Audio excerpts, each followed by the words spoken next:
Bapak, Ibu, saudara-saudari yang dikasihi Tuhan, mari kita tenangkan hati dan pikiran kita.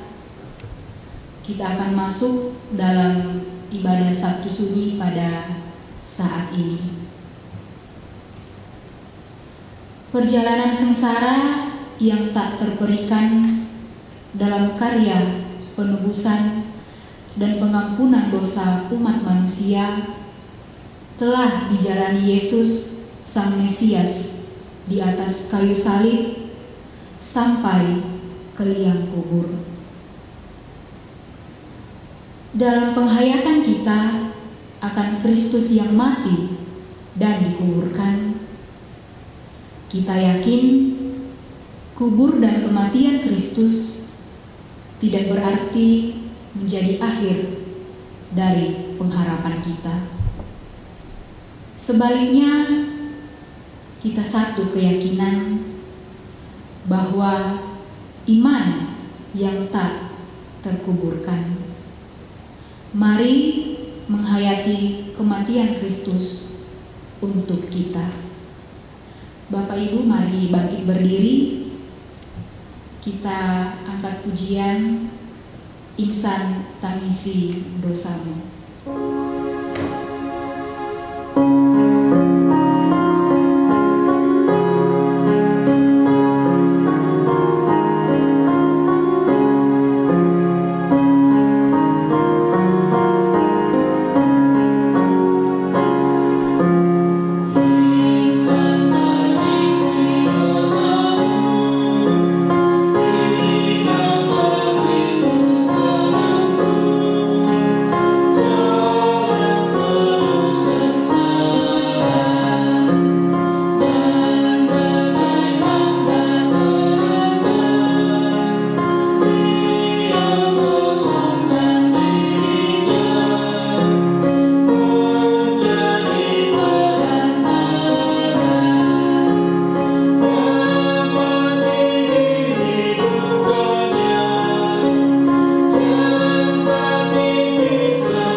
Ibadah ini berlangsung dalam nama Bapa dan Anak dan Roh Kudus.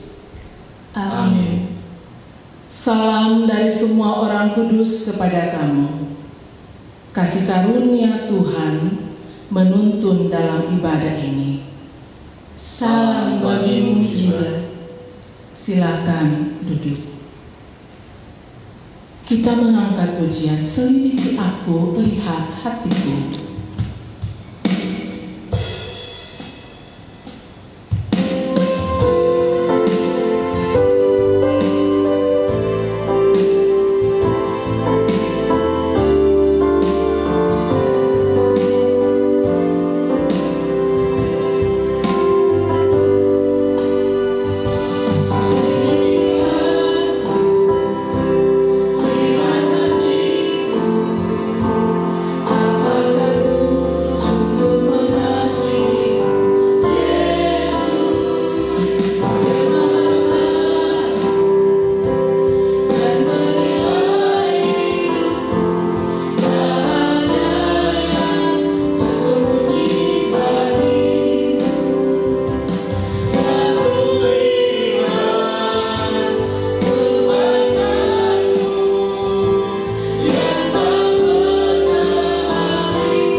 Mari secara berbalasan kita mengungkapkan Mazmur pasal 31 baitnya yang ke-15 sampai baitnya yang ke-19. Tetapi kepadamu aku percaya, ya Tuhan. Aku berkata, Engkaulah Allahku. Masa hidupku ada dalam tangan-Mu. Lepaskanlah aku dari tangan musuh-musuhku dan orang-orang yang mengejar aku. Buatlah wajah-Mu bercahaya atas hamba-Mu. Selamatkanlah aku oleh kasih setia-Mu. Tuhan, janganlah membiarkan aku mendapat malu. Sebab aku berseru kepadamu. Biarlah orang-orang fasik mendapat malu. Dan turun ke dunia orang mati dan bungkam. Biarlah bibir dusta menjadi keluh. Yang mencaci maki orang benar dengan kecongkakan dan penghinaan. Harap akan Tuhan, hai jiwaku.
Kita akan masuk ke dalam pemberitaan firman Tuhan. Mari siapkan bagian firman Tuhan untuk kita baca pada saat ini. Ratapan pasalnya yang ketiga, ayat 1 sampai dengan ayatnya yang ke-9. Pembacaan yang berikutnya pertama Petrus pasal 4 ayat 1 sampai 6. Dan pembacaan Injil dari Injil Yohanes pasalnya yang ke-19 ayat 38 sampai 42. Mari kita berdoa. Kalau kami masih dapat menikmati kehidupan sampai dengan saat ini, itu adalah karena kasih karunia-Mu, ya Tuhan. Dan atasnya kami mengucap syukur. Kami bersyukur di saat ini Tuhan memperkenankan kami untuk menikmati persekutuan di dalam Tuhan, memperingati Sabtu Sunyi. Atas ruang dan waktu yang Tuhan sediakan ini, kami mengucap syukur. Firman-Mu akan disampaikan, ya Tuhan. Kami sudah siapkan bagian firman Tuhan untuk kami baca dan renungkan. Allah Roh Kudus, terangilah hati dan pikiran kami, supaya kami dapat menerima dan mengerti kebenaran firman. Berfirmanlah, ya Tuhan, anak-anak-Mu sedia mendengar. Ampuni dosa kami, Tuhan, untuk layak menerima firman. Di dalam nama Tuhan Yesus, kami berdoa kepada Bapa di sorga. Amin.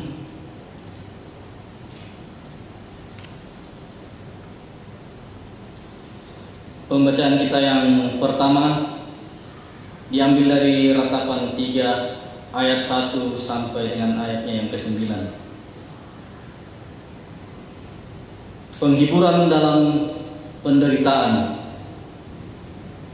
Akulah orang yang melihat sengsara disebabkan cambuk murkanya. Ia menghalau dan membawa aku ke dalam kegelapan yang tidak ada terangnya. Sesungguhnya aku dipukulnya berulang-ulang dengan tangannya sepanjang hari. Ia menyusutkan dagingku dan kulitku, tulang-tulangku dipatahkannya. Ia mendirikan tembok di sekelilingku, mengelilingi aku dengan kesedihan dan kesusahan. Ia menempatkan aku di dalam gelap seperti orang yang sudah lama mati. Ia menutup segala jalan keluar bagiku. Ia mengikat aku dengan rantai yang berat. Walaupun aku memanggil-manggil dan berteriak minta tolong, tak didengarnya doaku. Ia merintangi jalan-jalanku dengan batu pahat dan menjadikannya tidak terlalui. Demikianlah firman Tuhan. Pembacaan kita yang kedua terambil dari pertama Petrus yang keempat ayat 1 sampai 6. Firman Tuhan, jadi karena Kristus telah menderita penderitaan badani, kamu pun harus juga mempersenjatai dirimu dengan pikiran yang demikian. Karena barang siapa telah menderita penderitaan badani, ia telah berhenti berbuat dosa, supaya waktu yang sisa jangan kamu pergunakan menurut keinginan manusia, tetapi menurut kehendak Allah. Sebab telah cukup banyak waktu kamu pergunakan untuk melakukan kehendak orang-orang yang tidak mengenal Allah. Kamu telah hidup dalam rupa-rupa hawa nafsu, keinginan, kemabukan, pesta pora, perjamuan minum, dan penyembahan berhala yang terlarang. Sebab itu mereka heran bahwa kamu tidak turut mencemplungkan diri bersama-sama mereka di dalam kubangan ketidaksenonohan yang sama, dan mereka memfitnah kamu. Tetapi mereka harus memberi pertanggung jawab kepada Dia yang telah siap sedia menghakimi orang yang hidup dan yang mati. Itulah sebabnya maka Injil telah diberitakan juga kepada orang-orang mati, supaya mereka sama seperti semua manusia dihakimi secara badani, tetapi oleh Roh dapat hidup menurut kehendak Allah. Demikianlah firman Tuhan. Mari berdiri, Bapak, Ibu, Saudara-saudara. Dengarkanlah Injil Yesus Kristus. Injil Yohanes pasalnya yang ke-19, ayatnya yang ke-38 sampai 42 berkata demikian. Sesudah itu Yusuf dari Arimatea, ia murid Yesus, tetapi sembunyi-sembunyi karena takut kepada orang-orang Yahudi, meminta kepada Pilatus supaya ia diperbolehkan menurunkan mayat Yesus. Dan Pilatus meluluskan permintaannya itu. Lalu datanglah ia dan menurunkan mayat itu. Juga Nikodemus datang ke situ. Dialah yang mula-mula datang waktu malam kepada Yesus. Ia membawa campuran minyak mur dengan minyak gaharu, kira-kira 50 kati beratnya. Mereka mengambil mayat Yesus, mengapaninya dengan kain lenan, dan membubuhinya dengan rempah-rempah menurut adat orang Yahudi bila menguburkan mayat. Dekat tempat di mana Yesus disalibkan ada satu taman, dan dalam taman itu ada suatu kubur baru yang di dalamnya belum pernah dimakamkan seseorang. Karena hari itu hari persiapan orang Yahudi, sedang kubur itu tidak jauh letaknya, maka mereka meletakkan mayat Yesus ke situ. Demikian firman Tuhan. Yang berbahagia setiap orang yang mendengar, lalu memelihara dengan setia kebenaran firman Tuhan dalam hidupnya hari lepas hari. Amin. Silakan duduk. Shalom Bapak Ibu, Saudara. Oleh kasih karunia dari Tuhan, kita masih diperkenankan untuk berjumpa walaupun dalam kondisi yang sangat terbatas melalui tayangan media seperti ini. Hanya oleh kasih karunia dari Tuhan kita masih memiliki semangat dan sukacita menghadapi dan menjalani masa-masa sulit saat ini. Tidak ada yang tahu entah sampai kapan pandemi COVID-19 ini akan berlalu. Tapi satu hal yang kita tahu dan percaya, bahwa Allah kita dalam Yesus Kristus adalah Allah yang setia, hadir dalam hidup kita. Dia tidak pernah meninggalkan kita. Kuasa dan kasih-Nya melingkupi kehidupan kita. Kita berada pada sorotan tema dalam memperingati Sabtu Sunyi saat ini mengatakan iman yang tak terkuburkan. Pengalaman membuktikan bahwa ketika seseorang menghadapi masa yang sukar dan hanya berpusat atau berfokus pada peristiwa itu, lalu kemudian menghadapinya hanya berdasarkan akal atau logika atau perasaan, orang bisa mengalami kepanikan. Dan kalau sudah panik, akal sehat itu tidak bisa bekerja dengan baik. Dan yang lebih parah lagi, ketika kita hanya berpusat pada peristiwa itu, kita bisa dibawa pada sikap apatis, tidak berbuat apa-apa, menyerah dengan keadaan. Bapak, Ibu, Saudara-saudara, kita sedang memperingati Sabtu Sunyi. Sabtu Sunyi ini adalah hari setelah Yesus disalibkan, yang kemarin kita peringati sebagai Jumat Agung, dan sebelum kebangkitan Yesus, yang kalau Tuhan berkenan kita akan peringati pada Minggu Paskah. Sabtu Sunyi adalah saat di mana Yesus yang mati itu terbaring dalam liang kubur. kematian Yesus adalah fakta sejarah. Menunjuk ruang dan waktu pada saat pemerintahan Pontius Pilatus,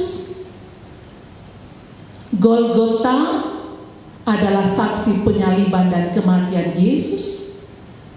Para tentara Romawi adalah mereka yang menyalibkan Yesus. Dan ada Yusuf Arimatea dan Nikodemus yang menurunkan mayat Yesus lalu menguburkannya.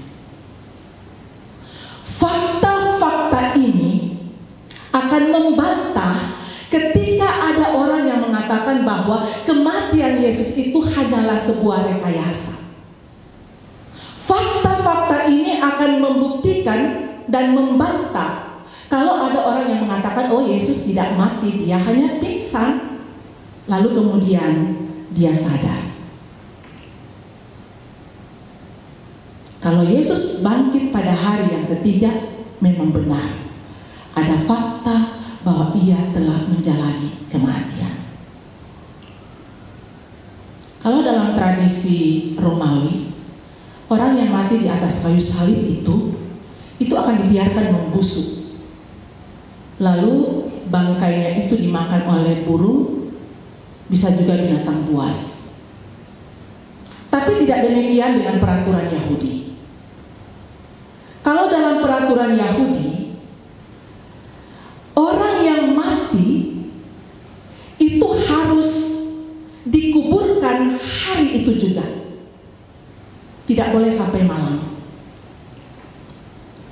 Dan Yesus mati itu sekitar jam 3 siang menjelang sore. Dan menjelang malam ternyata mayat Yesus itu masih ada di atas kayu salib.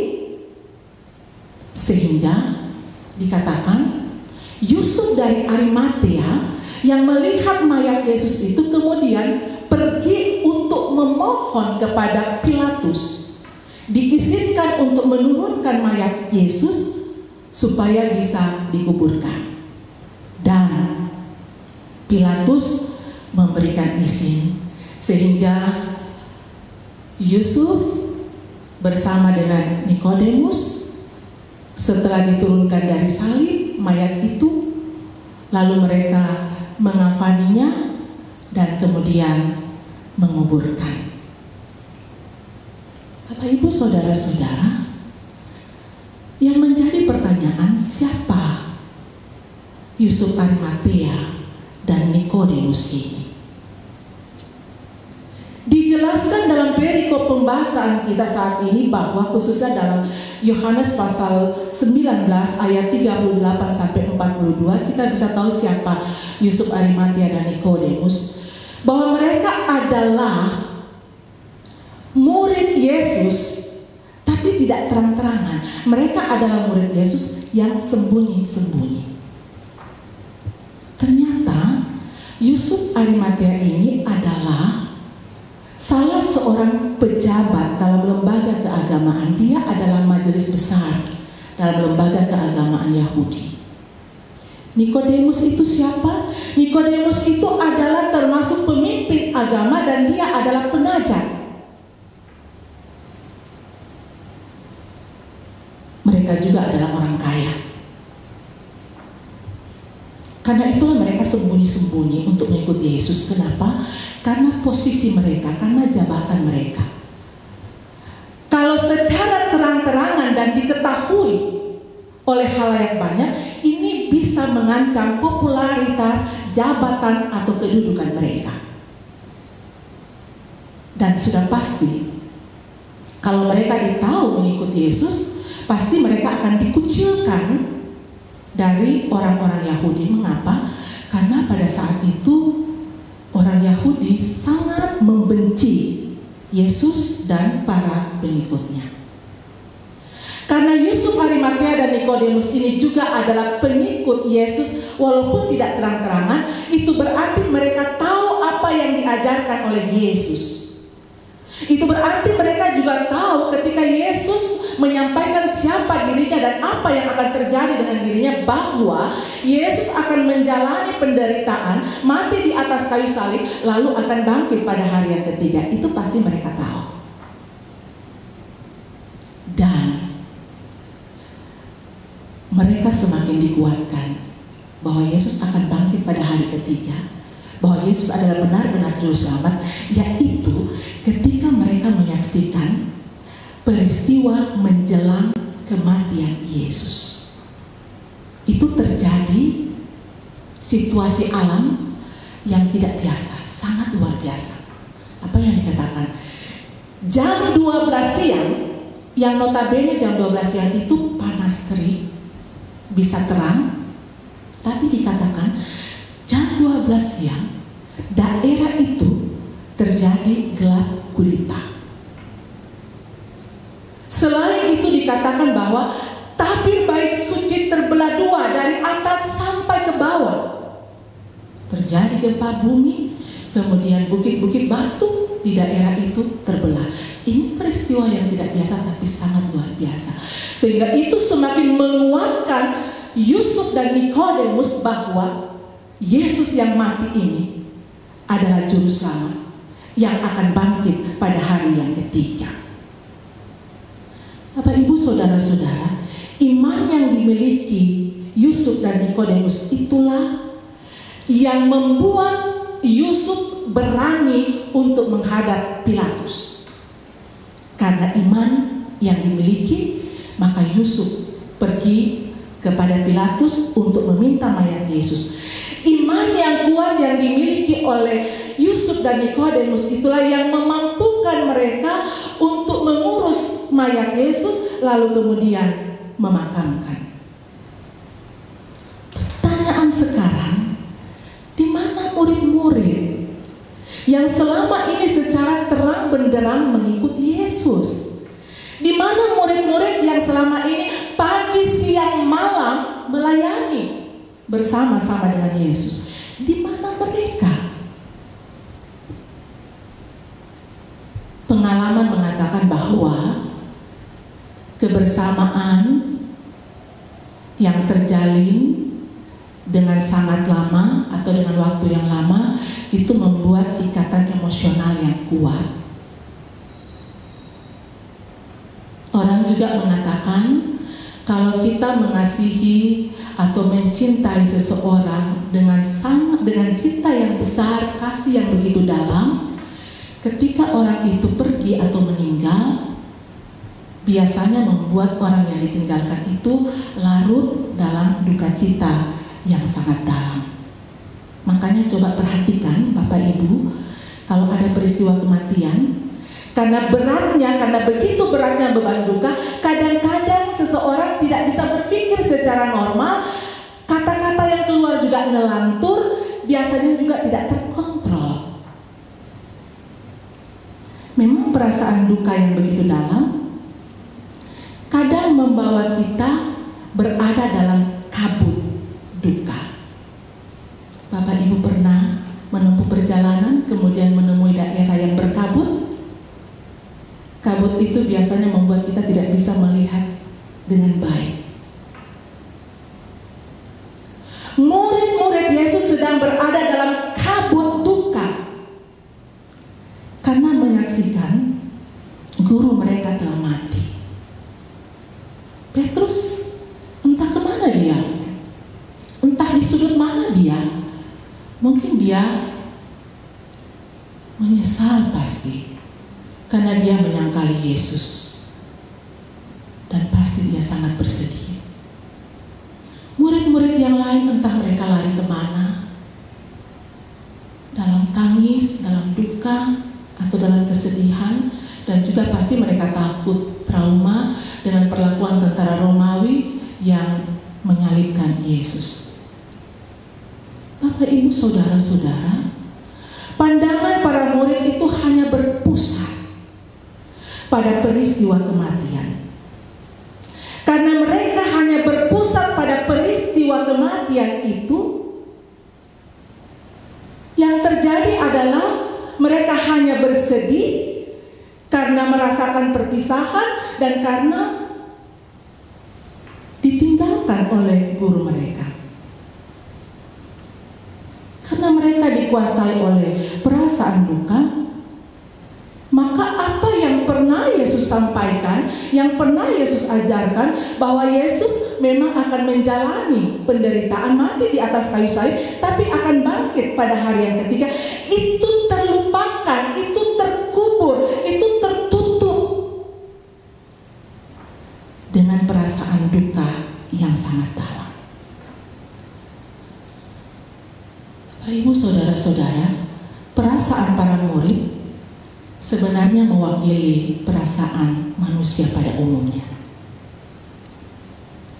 Ketika manusia berhadapan dengan bayang-bayang maut, ketika manusia berada dalam pergumulan yang berat, terkadang iman banyak orang itu terkubur dan menyerah. Orang kalau dia berhadapan dengan pergumulan, kemudian dia mengatakan bahwa sudah tidak ada lagi jalan keluar, itu imannya sedang terkubur. Karena kalau imannya tak terkubur, dia akan menyaksikan bagaimana Tuhan bekerja dengan kuasanya.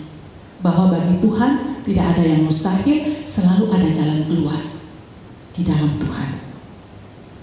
Yusuf dan Nikodemus, iman mereka tidak tertutup dengan kabut duka.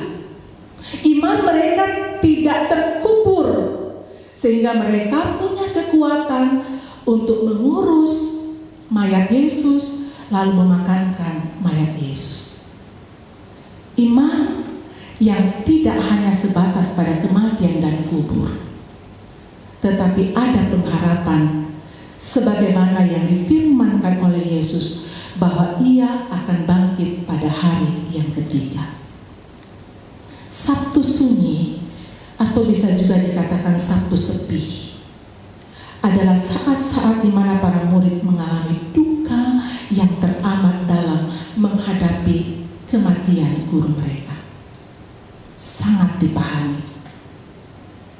Tetapi seharusnya kematian Tuhan Yesus itu dilihat dalam perspektif Paskah, seperti yang dilihat oleh Yusuf dan Nikodemus, bahwa kematian Yesus adalah bagian untuk mentuntaskan karya penyelamatan Allah bagi manusia dan dunia. Keheningan Sabtu sunyi hendak memberikan pencerahan untuk kita dapat memandang setiap persoalan, pergumulan atau derita dalam iman yang tak terkuburkan. Sabtu sunyi mengajak kita untuk menerima kesunyian dan penantian sebagai satu bentuk beriman. Mengajak kita untuk menghayati keheningan dan kesunyian yang menoreh sakit dan pedih sebagai proses penantian akan sesuatu yang menakjubkan. Apa itu? Kebangkitan dan kemenangan. Bapak, Ibu, saudara-saudara, bukan secara kebetulan bahwa tahun ini kita memperingati Sabtu sunyi, lalu kita diterbitkan tema yang mengatakan iman yang tak terkuburkan. Menghadapi masa-masa sulit saat ini, sebagai orang percaya, kita harus memandangnya dengan iman yang tak terkuburkan. Kita harus percaya bahwa masa-masa sulit ini adalah bagian dari proses penantian. Saat ini kita memang jauh dari keramaian, karena kita harus berada di rumah. Pemerintah lagi menyuarakan untuk pembatasan sosial berskala besar. Ruang gerak kita semakin dipersempit. Kita jauh dari keramaian karena kita harus ada di rumah. Tapi kita meyakini bahwa sesungguhnya ada maksud Tuhan di balik semuanya itu. Kita sedang diproses, kita sedang dipulihkan. Kalau selama ini kita bangga, kita bergantung kepada kemajuan, kecanggihan, ilmu pengetahuan dan teknologi, sekarang mau mengatakan bahwa semuanya itu tidak bisa memberikan jaminan bagi kelangsungan kehidupan ini. Melalui peristiwa yang kita hadapi saat ini, masa sulit pandemi COVID-19, sesungguhnya Di situ kita bisa menyaksikan bagaimana kuasa kasih Allah bekerja untuk mendatangkan kebaikan bagi mereka yang imannya tak terkuburkan. Dengan iman yang tak terkuburkan, kita yakin bahwa kita akan keluar dan menjadi pemenang atas masa-masa sulit saat ini. Karena Yesus telah masuk ke dalam alam maut, kuasa maut telah ditaklukkan, sehingga tidak ada kuasa dalam dunia ini yang sanggup menandingi kuasa Yesus. Sehingga kita katakan bersama Yesus kita dapat melewati masa-masa sulit dan kita menjadi pemenang. Amin. Bapak Ibu, tiba saatnya kita akan memberikan tanda ungkapan syukur kita. Mari dengarkan nas persembahan yang terambil dari Mazmur 54 ayatnya yang ke-8. Firman Tuhan, dengan rela hati aku akan mempersembahkan korban kepadamu. Bersyukur sebab namamu baik, ya Tuhan. Mengiringi persembahan kita angkat pujian di heningnya malam ini.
Kami bersyukur kepadamu ya Tuhan untuk kesempatan yang dianugerahkan, di mana sebagai umat kepunyaanmu kami diperkenankan untuk memperingati peristiwa iman Sabtu Sunyi, yang di dalamnya kami mengenang karya Allah dalam Yesus Kristus untuk menuntaskan penyelamatan bagi manusia dan dunia ini, sehingga ia harus mati dan terkuburkan. Kami bersyukur untuk kebenaran firman-Mu yang mengingatkan dan menguatkan lagi iman kami, supaya iman yang kami miliki tak terkuburkan. Bagaimana kami memandang kematian Yesus dalam perspektif Paskah, bahwa lewat kematiannya Ia turun ke alam maut, menaklukkan maut, sehingga maut tidak lagi berkuasa atas kehidupan kami. Sehingga dalam segala pergumulan apapun, di dalam Tuhan kami dapat menghadapi dan melewati. Bahkan kami menjadi pemenang. Semoga peringatan Sabtu Sunyi dalam keheningan dan kesunyian kami diberikan semangat baru untuk menghadapi dan menjalani hidup yang Tuhan anugerahkan. Lebih khusus lagi di masa-masa sulit yang sedang kami alami saat ini karena pandemi COVID-19. Terima kasih untuk kebenaran firman-Mu, Tuhan. Kami bersyukur bahwa Tuhan juga memberikan kami kesempatan untuk membawa persembahan. Banyak yang Tuhan telah perbuat dalam hidup kami. Kasih Tuhan luar biasa dalam hidup kami. Berkat Tuhan mencukupkan apa yang kami butuhkan. Dan karena itu kami datang bersyukur, membawa persembahan. Berkenanlah ya Tuhan atas persembahan kami, kuduskan dan berkati supaya berguna bagi kelebaran firman. Berkat Tuhan yang masih ada pada kami, ajar kami menggunakannya dengan baik bagi kemuliaan nama Tuhan. Hamba-Mu berdoa untuk semua jemaat-Mu, berkatilah dalam kehidupan pribadi, keluarga, dalam setiap usaha. Hamba-Mu mendoakan untuk semua jemaat-Mu, lindungilah ya Tuhan untuk menghadapi dan melewati masa-masa sulit saat ini.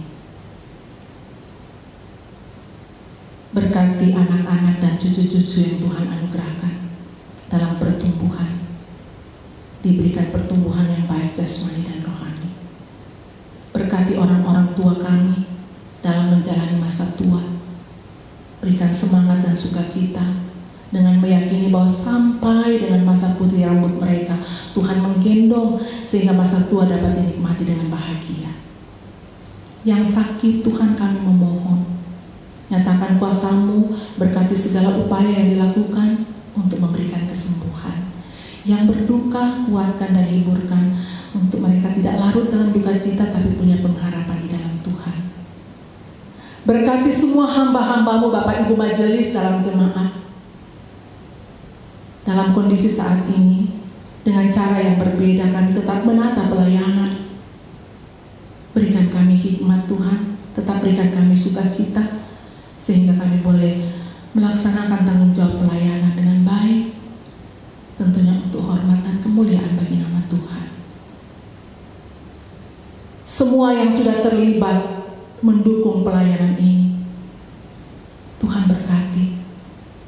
Talenta, pengetahuan yang Tuhan anugerahkan kiranya selalu dipakai untuk melayani dan memuliakan Tuhan.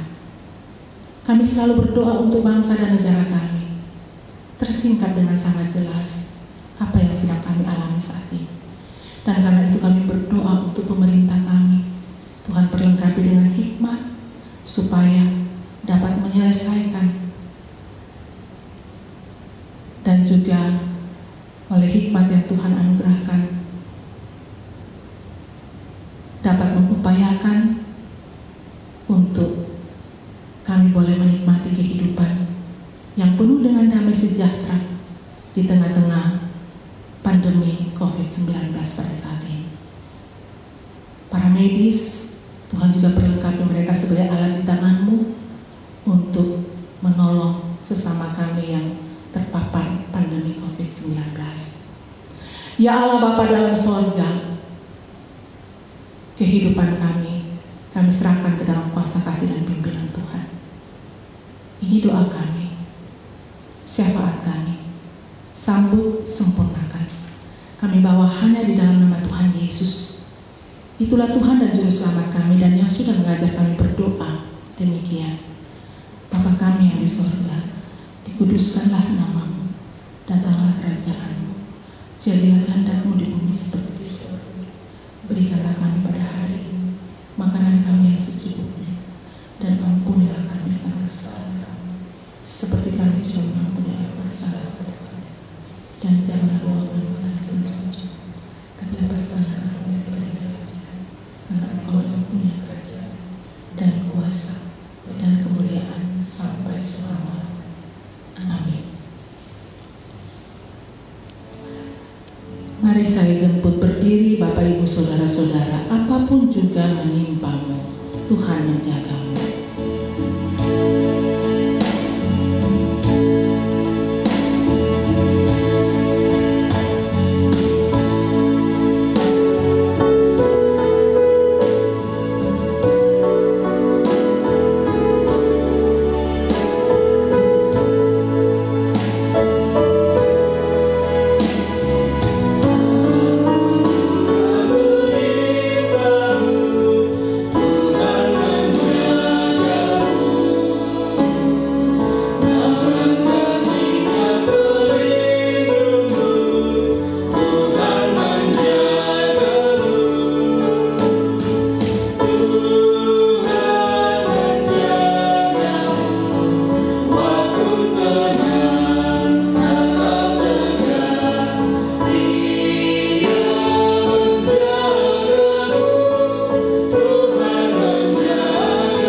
Bapak Ibu Saudara-saudara, pergilah, hayatilah pengorbanan Kristus yang mati untuk kita. Kami mau menghayati pengorbanan Kristus dan menyerahkan seluruh hidup kami ke dalam kuasa-Nya. Atas pengakuan saudara sekalian, arahkanlah hati kepada Tuhan dan terimalah berkat-Nya. Kiranya Allah mengasihani kita dan memberkati kita. Kiranya Ia menyinari kita dengan wajah-Nya. Amin. Bapak Ibu, saudara-saudara, mengakhiri ibadah Sabtu Sunyi kita pada saat ini, kita angkat lagu penutup dari Kidung Jemaat 368, Pada Kaki Salib.